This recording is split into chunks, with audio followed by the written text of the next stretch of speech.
Okay, here we go. I titled the content of the call Legacy and Lineage, and I'm going to make it really short tonight. I know I say that every week, and I mean it this time. Melanie Mitro had a wake-up call not too long ago, and one thing that she said on there was that she wanted to add value to somebody each day. That was kind of a daily goal of hers. I think I'm going to mute. Hold on, let me see. Do you guys hear an echo? Yeah. Is it still there? Okay, it happened when Heather got on the line. That usually happens when Jen Embers gets on. Okay, all right. So that really spoke to me. Melanie Mitro saying that every day she wanted to add value to someone's life, and I kind of wanted to piggyback that with, I want at the end of my life to feel like my life made a difference in the world, and I know that my life does make a difference in the world. I know that I'm leaving a legacy and a lineage, and this, with what we do, I feel like when I close my eyes at the end of the day and I put my head on the pillow, I think what I do matters. What I do, it matters. My dog is bringing me the Kong. Hold on a second. She's gonna drop it on my computer because she wants me to play with her, and that's what she does every day when I'm working. All right. So number one, I wanted to say that we are the brand ambassadors, and I say that when I'm doing certifications for Insanity and for PIO. I tell the new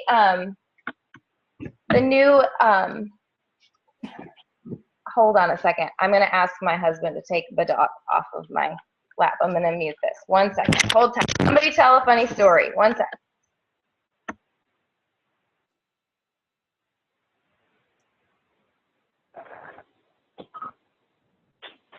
Nobody has any funny stories? I can't believe that. Okay. All right. Just keep her in the bedroom, please. Okay. All right. So, hold on a second. Jan.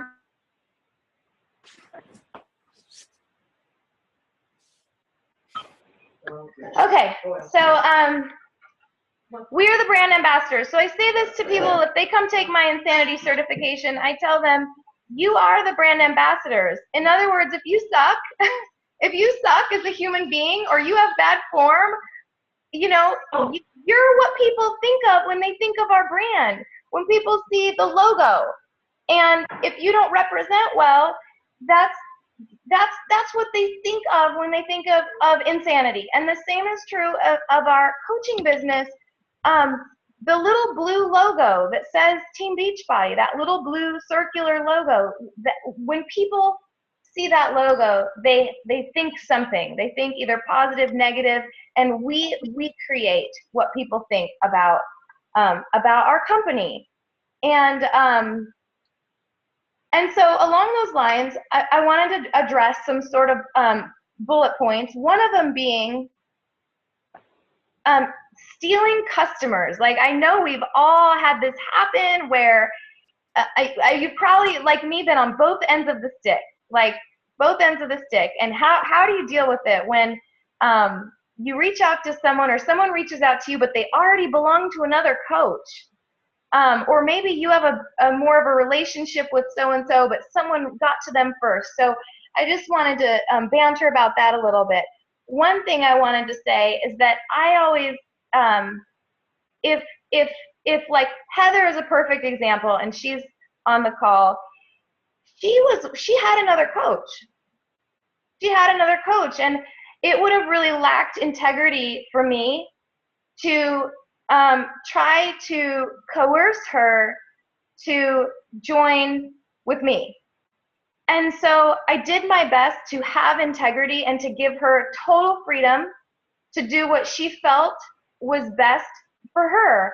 And she was working, it's different if they're like working with a deadbeat coach that they've never heard of. Like, sometimes you'll end up with a customer who doesn't even know they've been assigned a coach because they're emerald rank and they were randomly assigned a coach, and that coach never has even emailed them, has never found them on Facebook. There's been no communication at all. It's different when the coach that they were randomly assigned isn't doing their job. But in Heather's case, the coach was actively involved in doing challenge groups. And so I did my best to just give her total freedom to decide where she felt like she needed to be. And I've done that and had it work out in my best interest. And I've done that and had it not work out in my best interest. But at the end of the day, I want to have integrity and be a good brand ambassador. I think there's no such thing as dibs. Like, I don't think it's right for, let's just say Emily and I know the same person. For me to be like, Emily, I talked to so-and-so, I have dibs.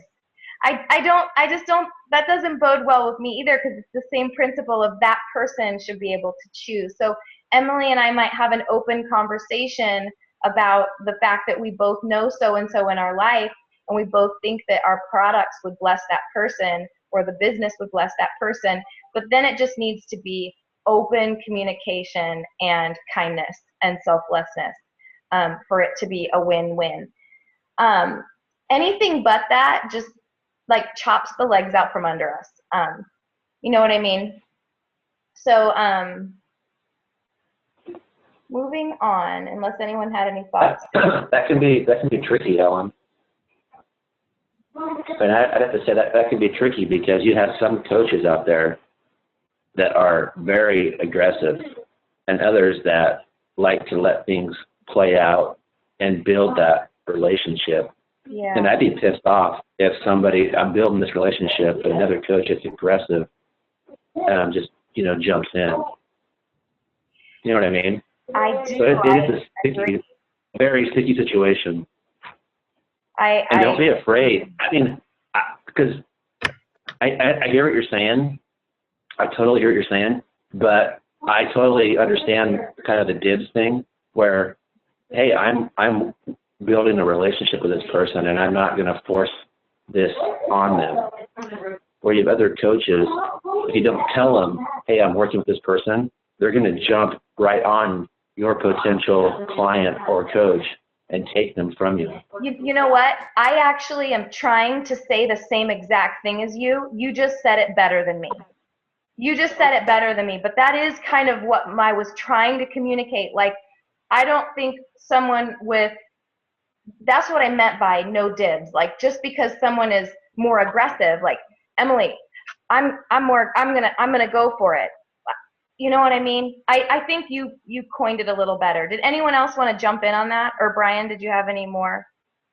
Because I couldn't agree with you more.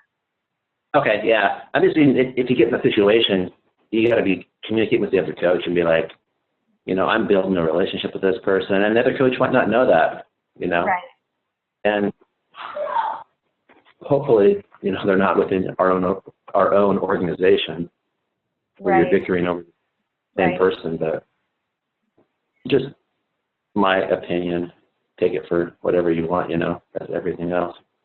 No, I completely endorse that opinion. Anyone else have any thoughts or any experiences or help? Because it comes up. It's an issue that does arise. Arise? Is that a word? Stephanie is on my team, and she's a teacher at the school where my kids go, and we run into this a lot, and I just kind of said up front, because it was like, she would say something like, oh, I've known her since I was 10, and I'm like, okay, but I talked to her yesterday, so we just decided that we would talk to each other and be like, just kind of clear it. Like, oh, okay, I'm talking to so-and-so. Have you talked to her yet? Because we had one of the teachers go to Stephanie and ask her some questions, and Stephanie didn't have any samples yet of Shakeology, so she came to me to get a sample. And so we both thought we were working with her. And so we had to, we just kind of have to be able to communicate and not step on each other's toes, but to handle it with class and be nice about it. Yeah. Perfect. The other thing is, and this might not have happened with some of you, like newer coaches, but sometimes coaches do decide to quit. Hi, Maya. And they, again, that's an issue where you can be kind of tested, and like, I just would challenge you to sort of think ahead, like, how do you want to respond if that happens? And I've had a couple of coaches decide that it wasn't the right fit or there wasn't right time, and they wanted to step away. And rather than me just like ride them off, in fact, this actually just happened recently, and I talked to Brian about it, and he encouraged me. This guy on my team, who I just adore, decided that he was going to quit, and he's awesome. I really genuinely like the guy, and I feel like it is a loss to our team. And he was my sound guy at our Super Saturdays, and just very, very, very awesome guy. And so I was really sad. But Brian's like, just reach out to him and tell him that you're still his friend and you still care about him. And I did, and it felt so good to make that phone call and just say, look, yeah, I am sad that you want to not be on the team anymore, but I just want you to know our friendship is bigger than that. And anyway, so that's another kind of sticky etiquette, integrity thing that may and will. It'll happen. It'll happen to you. I've had another couple of coaches over the last 3 years that have walked away from the business, and I handled them with integrity and kindness and love too. And both of them are very interested in coming back now. So what if I would have just ridden them off because they weren't helping me anymore, So, okay. Another thing as far as etiquette and selflessness that I think is a good tie-in here is, sometimes like reaching across boundaries. Like a couple of examples I thought of is Amanda. You guys might have picked up on some of this banter, but she was scrapping. Emily, this is where you were like, what did I miss? She was scrapping for Success Club 5. It came easy for her the first 2 months of her business. And this is the Summit ticket month. If you get Success Club 3 months in a row, you get a free ticket to Summit. And she had all these like really hot leads of people saying they were going to buy. And all of a sudden at like November 29th, with 30 days in the month, they all fell through. And she was just like, despairing of how to get those 2 more points. And Fuji reached out and worked with her and helped her and left her like 8-minute boxes. And, Amanda's business doesn't feed Jen, So it's just that we love what we do, and we love helping one another, whether it directly benefits us or not, because it doesn't always. Another example is DJ McDonald leading that amazing call last week. That was just a brilliant call, and it obviously took her time in preparation, and none of us affect her business center. None of us. She just did that because she thinks our team is awesome.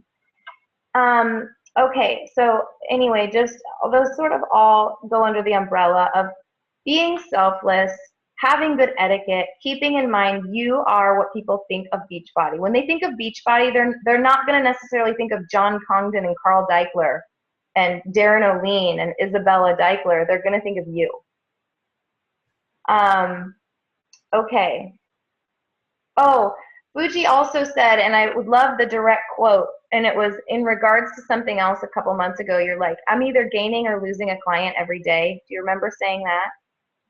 Yeah, every time you walk into a room, I'm either gaining or losing a client based on what they perceive me to be. I think that's true for everybody who is a Beachbody coach or somebody who works with me at the gym. You could be just working out and not be in uniform, but they know that you're a Beachbody coach, and how you're acting, you're gaining and losing clients. It's like that thing we always talk about. People are always watching. We don't know they're watching, and they're watching. People will be like, this is crazy. That's a perfect segue into this part about Facebook etiquette, because the same is very, very, very much true about Facebook. So a couple of things, and some of these are things that I've learned from doing them poorly, and some of these are things I've learned from being on calls from other top coaches and being at Summit. So these aren't all my original thoughts, but they're all good ones. You need to earn the right to make a blog post on Facebook. And what that means is, if you've ever seen or done it yourself where you've written so much that someone has to click the continue reading, know what I mean? I have never done that. You've earned it. You've earned it. Okay, that's my point. You've earned it. You've earned it. Okay, so you know how you can sometimes have to click? So most people will not. Most people scrolling the live feed, they want you have 2 seconds. You have 2 seconds to add value to them scrolling the feed. You have 2 seconds. And they're not going to click continue reading. They're not going to read. So if you have something great to say, don't put it in a blog post. Put it in 3 sentences. But the caveat is, once you have earned people's respect, you can earn the right to post a big, huge 5-paragraph essay on Facebook, and your followers will read it. The people that you've earned respect from, they will read it. But you need to have some, as you're reaching out and growing your warm market, you need to have some very rich, dense content that you've been able to sum up in 3 sentences. I think also, if I could just say something about that, Please. I think those bloggy posts, I kind of look at those, if I have a post that it ends up being a continue reading post, I look at it like I look at getting a new tattoo. Is it worth all that space? Is what I'm saying really worth that space, or can I condense it? Because sometimes I can condense it and I'm like, you know what? I don't really need to hit the continue read button, and I can get my point across a lot more effectively, because I agree with what Alan said. You know, some people aren't going to hit that continue read. But if it's an amazing tattoo, it's got to be said. You know, I say continue on. Get it done. Go big. Okay, that's great. That's great. And then on a similar line, photo edit well. It's better to post 1 photo that you have taken the time to edit well than to post 10 good photos. 1 great one over 10 good ones.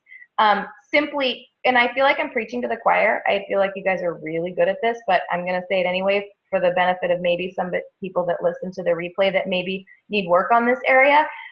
You can simply cropping can help add drama, because again, you've got 2 seconds to scroll. People are scrolling, like they're scrolling. Your picture needs to make them stop scrolling and look, and it needs to add value to them, or they're over it. They're like what Fuji was saying about, you're losing or gaining a customer every time you enter a room, every time you post a picture.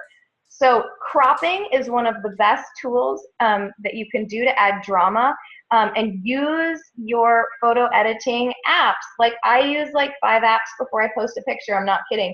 My favorite one is RHONNA, Rona. It's by far the best photo editing app I've ever used. A close second is PicLab HD. I use LayerPick HD for logos. I use quite a few. I use some collagey ones. And then I'll sometimes use 3 or 4 of those apps, then put it through Instagram to give it a better filter, then share it to Facebook. So that's like 5 things I had to open. I mean, it can take me 10 minutes to make a great photo that means something, and that I hope will make people stop and read what I had to say above it. Also, you should know that pictures are the most likely thing that people will stop on Facebook. The second most likely thing that they're going to stop is to read a post. And lastly, a video. They're least likely to stop and actually take the time to watch a video. Why? Because people are busy and have low attention spans, and they want in, they want out. So again, watching a video is like the continue reading. It's like you've got to earn it to earn it. The people that will follow you, those are the only people that'll watch your video. Also, on that line, I pay attention because sometimes I post videos and I can see like, okay, YouTube told me like 4 people watched that. You know, like I can see like that was a fail. They were not interested in me posting that video. And sometimes I can see, wow, that was a home run. Like 300 people watched that video and it got shared. So I try to assess as best I can. Was it my content? Was it the time of day? Was it the day of the week? And I continually evaluate those variables to try to better hone what I'm putting out and when. Because sometimes I was putting out crappy content. Sometimes it is, I think, the day of the week or the time.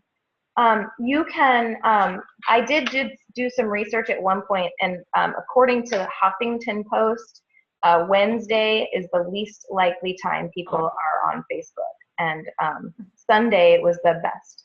Sundays were the most people were on Facebook. Now, that doesn't mean you should only post on Sunday. Go ahead. But so people don't always see what you post. So when you're advertising for a challenge group, Beachbody says, and I feel sometimes self-conscious doing this, but Beachbody says to post 3 to 5 times because not everyone sees it. Some people check Facebook every morning. Some people only do it on their lunch hour. Some people only do it at night.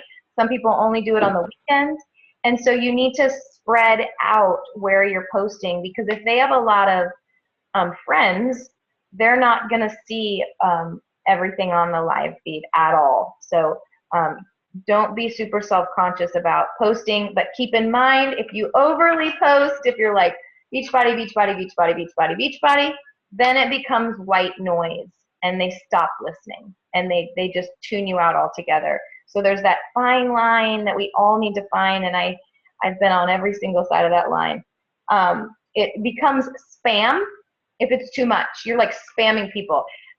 Ladies, are you getting put in mascara groups every 4 seconds of every day? If I get put in another mascara group, I'm going to cry. I don't want to be in a mascara group, but they just put me in it. So I find it offensive. I find it offensive that I keep getting put in groups and I leave them and then the same person will put me back in it. So I just would never do that with what we do. I've never been put in a mascara group. What is that? I've never even heard of it. Jake, have you been in a mascara group? Brian? No? Maybe it's a compliment. Yeah, really? That's so funny, Amanda.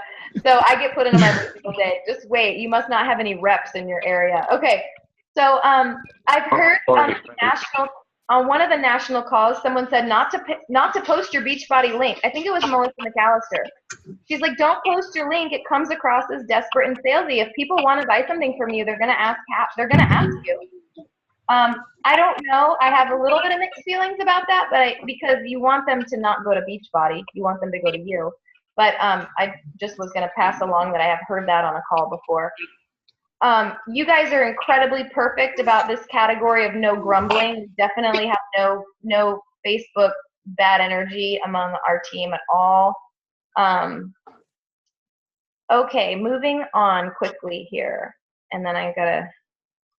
Hey, I want to say one more thing about the Facebook group. I think that one thing we should be careful of, and I don't think it's a problem here, but that because Team Play Hard and Team Inspired Fitness, because we're so chummy and we all love each other, that we have a lot of people in those like sneak peeks or different customers viewing sometimes. And I think that we just need to be considerate on how we choose to post back to someone we don't know. Like, for example, in that sneak peek we did, I forget the question, but they were clearly interested in something, and it wasn't my person. I didn't know whose person it was, but I wanted that person to be recognized and to get an answer.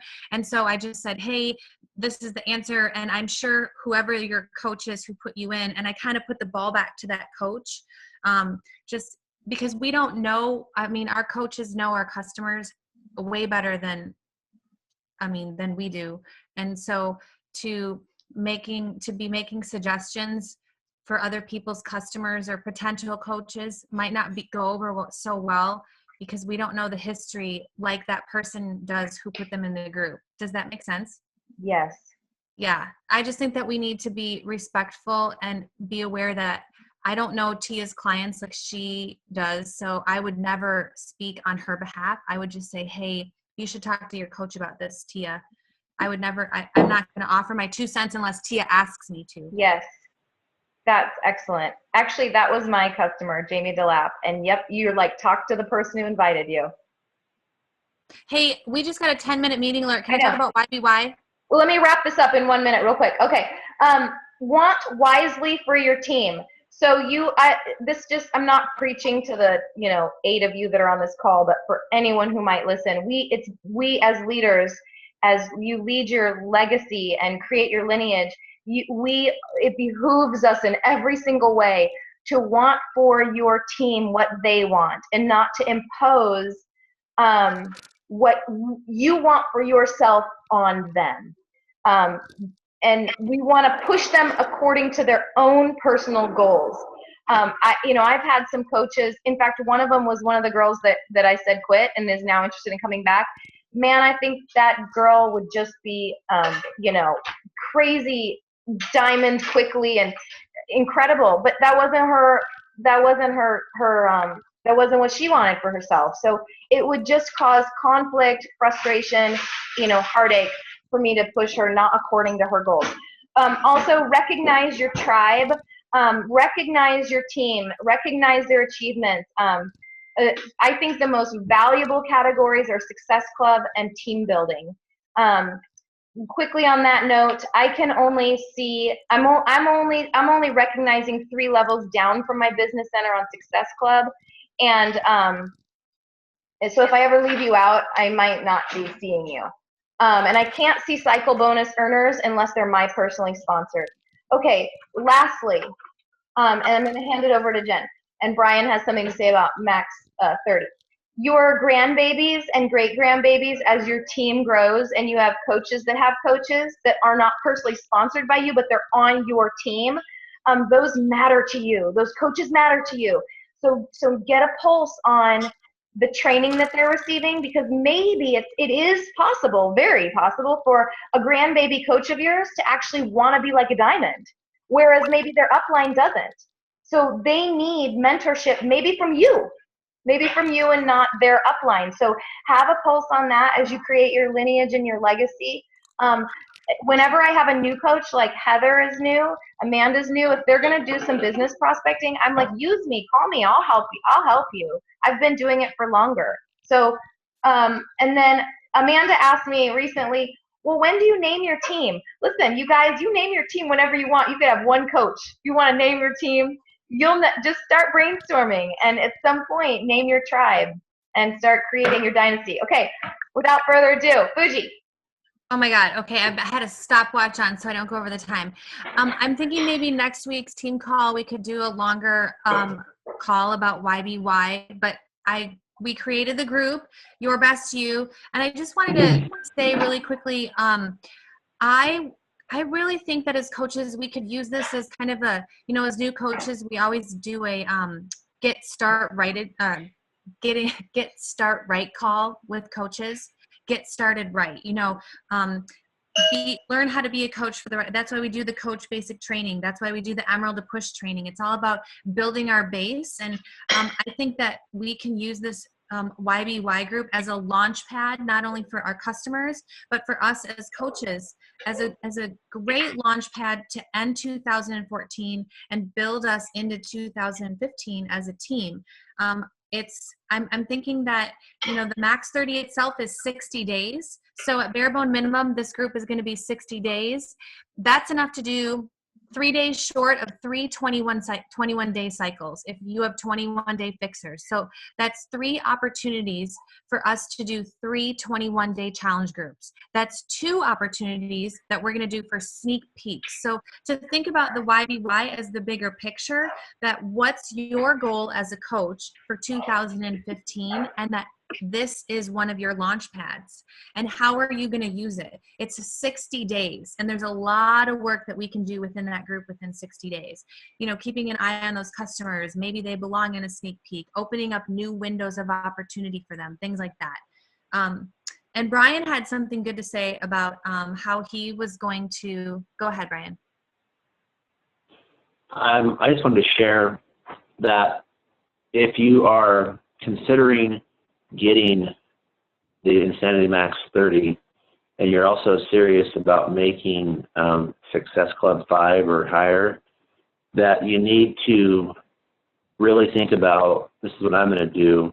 I'm going to have someone buy the challenge pack for me, a new customer, so I get 2 Success Club points. So I'm going to get the challenge pack, which is, you know, the Insanity Max 30 plus Shakeology. It'll cost $182. We'll get a $45 commission on that, right? So that drops it down, and then you're going to get your 2 Success Club points. So if you're serious about making Success Club and you want that program, that's what you need to do. So just wanted to throw that out for people that hadn't thought about that. That's something I do often. And just find a friend and say, hey, I just, you know, need your help. Buy this for me. And if you want some Shakeology samples, use some samples. But then you're going to get your 24 samples and your program, and it's going to be a win-win. So if you just buy the program, it's going to be $90 or whatever, and they're going to charge you. Coach's price is $90, and they're going to charge you $7 or $8 shipping. So you might as well just fork over another $35 or $40, whatever it's going to be, and get the sample packs of Shakeology and your 2 Success Club points. So that's it. If you hadn't thought about that, if you don't understand it, message me and I'll talk to you about it. But it's the way to roll. That's good. Right, Al? Yeah, I thought it was awesome. And also, I had the idea today too, if we had some people or coaches that have a large, let's say they're not max 30 and they're not 21 dayers, I think that the whole concept of Your Best You is the support and the opening eyes and having coaches in it. As we get more people that we could say, maybe Emily does posts on Mondays and she has a lot of insanity people, or Brian has a lot of insanity, and maybe I have more 21 dayers or whatever, that as a team we can figure out as we get our people who's going to do what and how we're going to do it, so we're not all like yelling all the time into a room full of people that are like, who the F are all these people? You know what I'm saying? I think that we need to be considerate of that as coaches, how we decide to speak. And that'll be great because I think it's great support. 60 days is a long time. Jake and I are running, Jake's really running it, the 90-day group right now, the Fit 0 to 90. And it's a lot of energy to hold for a long time. So Jake is doing an amazing job with that group. He is. He's rocking it. Thank God for Jake. He's doing a really good job. And Amira's helping me run the 360 and posting, and it just helps. It really makes a big difference when you get other coaches and energy in there. So, I just think that the whole concept of your best you isn't closed yet. I just want to keep it open to how it evolves. It's created and we can start dropping people into it. And then as coaches, we can solidify our concept and our view moving forward into that group. We're going to run out of time. No, that's why I'm shutting up. I have so much more to say, but I don't want to get cut off like I did last week. Do you want to do another one tomorrow night? Just on YBY?